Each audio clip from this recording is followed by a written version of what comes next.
L'église Notre-Dame de la Victoire est l'un des lieux de pèlerinage les plus célèbres de la République tchèque.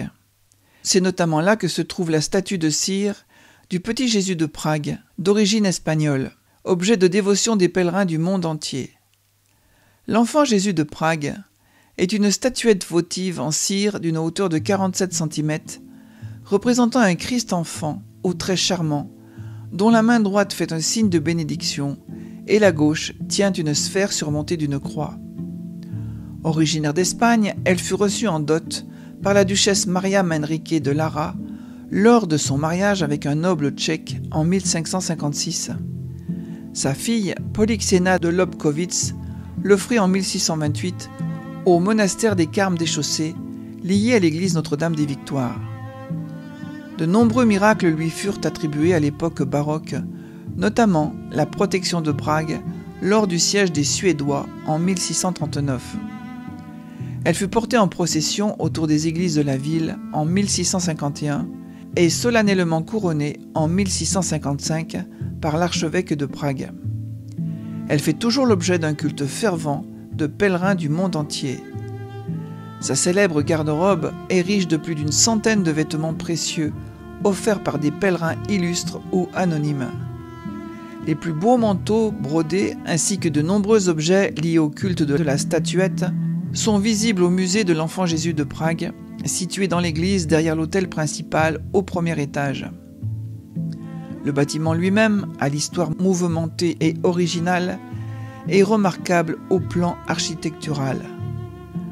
Commencé en 1611, c'est l'un des premiers temples luthériens édifiés à Prague sous le règne de l'empereur Rodolphe II pour les riches protestants habitant ce quartier. D'après les sources, son auteur est un architecte catholique, l'architecte officiel de Rodolphe II. On considère cette réalisation comme la première église baroque à Prague, avec sa nef centrale voûtée en berceau et ses deux tours monumentales.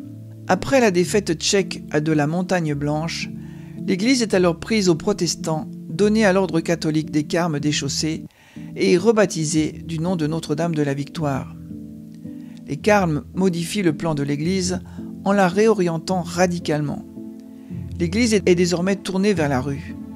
Une nouvelle façade est édifiée, inspirée à nouveau par l'architecture romaine la plus contemporaine et le modèle de Santa Maria della Vittoria de Rome, dont l'histoire est elle aussi intimement liée à la bataille de la Montagne Blanche.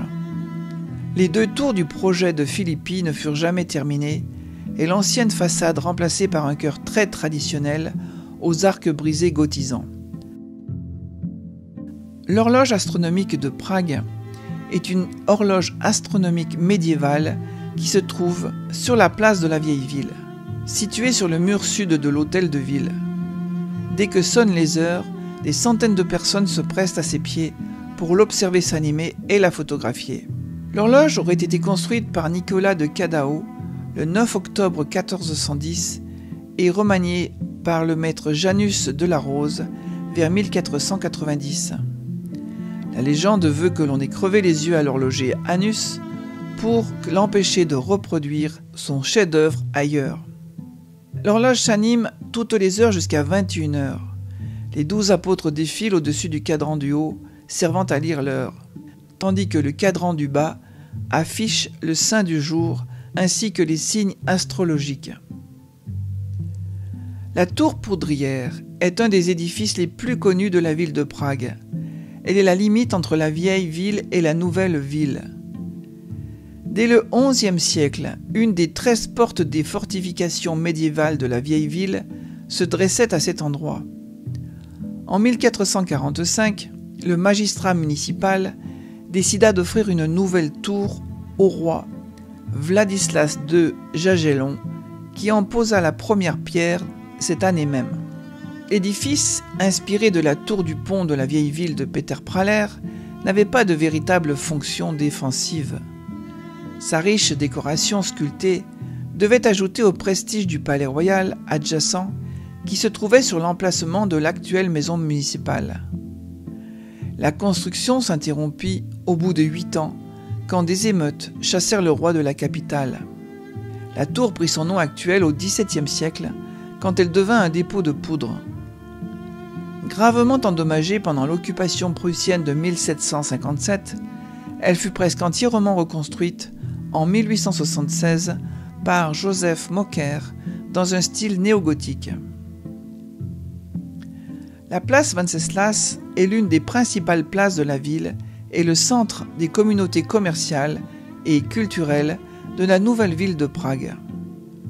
De nombreux événements historiques s'y sont produits et il s'agit d'un cadre traditionnel pour des manifestations, des célébrations et d'autres rassemblements publics. La place est nommée d'après Saint Wenceslas, le saint patron de la Bohême. En 1348, le roi de Bohême, Charles IV, a fondé la nouvelle ville de Prague. Le plan comprenait plusieurs zones ouvertes pour les marchés, dont le deuxième plus grand était le marché aux chevaux. À l'extrémité sud-est du marché se trouvait la porte des chevaux, l'une des portes des murs de la nouvelle ville.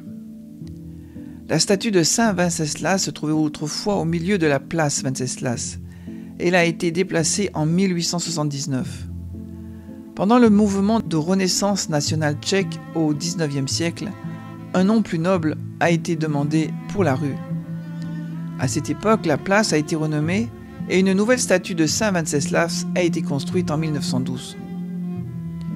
Le 28 octobre 1918, Alois Jirásek a lu la proclamation de l'indépendance de la Tchécoslovaquie devant la statue de Saint Wenceslas. Le quartier juif de Josefov fait partie de la vieille ville de Prague. Il constituait le ghetto juif de la ville. Il est généralement admis que les Juifs ont commencé à s'installer à Prague au cours du Xe siècle. Le premier document écrit relatant l'existence de Prague est un récit d'un marchand juif de Tolède datant de cette époque.